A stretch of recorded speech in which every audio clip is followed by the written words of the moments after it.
Halo, salam sejahtera untuk kita semua. Dan kembali lagi dengan aku Sira. Untuk video kali ini, aku masih akan membahas seputar self-love.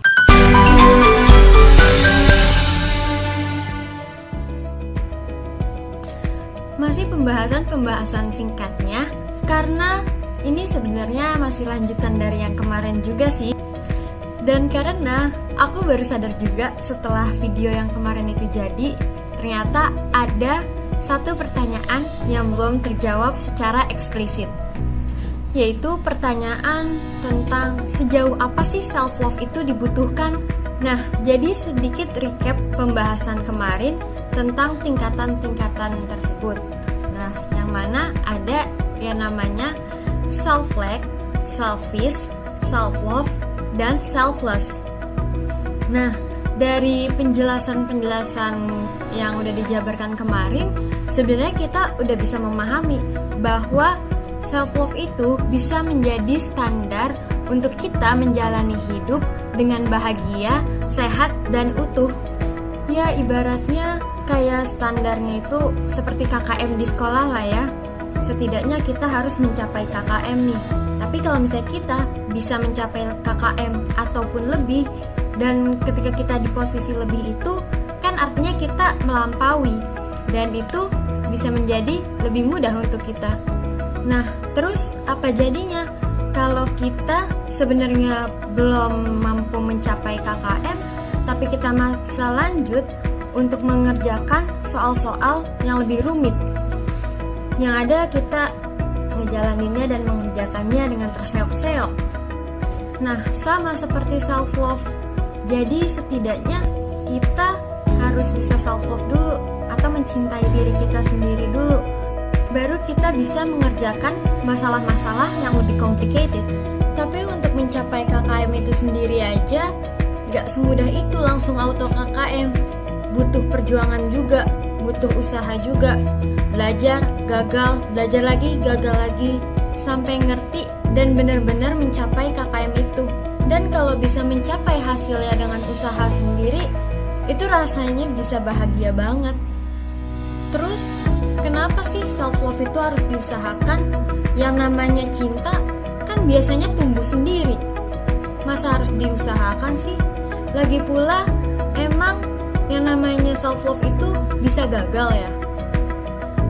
Ya bisa aja gagal, karena faktanya masih banyak dari kita yang belum bisa mencintai diri sendiri dan bahkan rela menyakiti dirinya sendiri. Nah, alasan selanjutnya kenapa self-love perlu diusahakan, karena faktanya lagi banyak dari kita yang masih terjebak dalam permasalahan-permasalahan kehidupan yang dikarenakan kita tidak mencintai diri kita sendiri.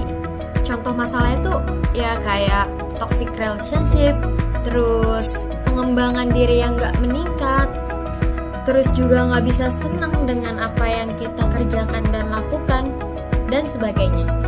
Dan yang hasilnya hidup kita seperti berantakan.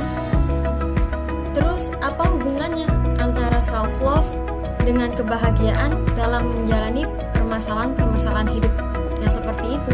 Secara garis besar udah dibahas sih di video yang sebelumnya. Nah, kalau untuk secara khususnya untuk permasalahan-permasalahan tertentu, mungkin akan kita bahas di video-video selanjutnya. Gimana dong kalau saat ini ternyata kita belum bisa mencintai diri kita sendiri? Untuk menumbuhkan rasa cinta kepada diri kita sendiri, kita perlu tahu apa sih penyebabnya yang ngebuat untuk saat ini kita tuh gak bisa mencintai diri kita sendiri. Banyak banget sebenarnya penyebabnya. Bisa karena apa yang pernah kita alami, atau apa yang pernah terjadi kepada diri kita, terus traumatis yang mendalam, penekanan yang terulang, ataupun hal-hal yang lainnya. Nah, dan dari penyebab-penyebab tersebut, itu semua bisa membawa kita kepada titik yang sekarang ini. Entah itu kita mencintai diri kita, atau biasa aja, atau nggak mencintai diri kita sama sekali. Hanya kita masing-masing yang tahu kita berada di titik mana. Dan cara-cara rasa cinta yang belum ada kepada diri kita, itu juga tergantung dengan seberapa enggak cintanya sih kita kepada diri kita. Juga dari faktor-faktor yang mungkin membuat batin kita terluka.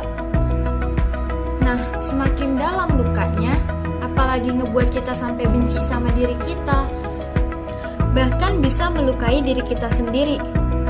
Nah, kalau itu udah bener-bener butuh bantuan ahli, yaitu psikolog atau psikiater.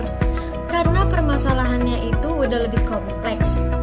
Dan bisa jadi faktor penyebabnya pun bukan hanya dari faktor eksternal atau seperti faktor sosial atau lingkungan, tapi bisa aja karena ada mental issues yang mana nggak bisa ditangani oleh diri kita sendiri, tapi benar-benar memerlukan bantuan dari yang benar-benar mengerti, yaitu profesionalnya. Sedangkan pembahasan yang akan dibahas selanjutnya adalah hal-hal atau faktor-faktor yang mungkin aja sebagian besar dari kita mengalaminya.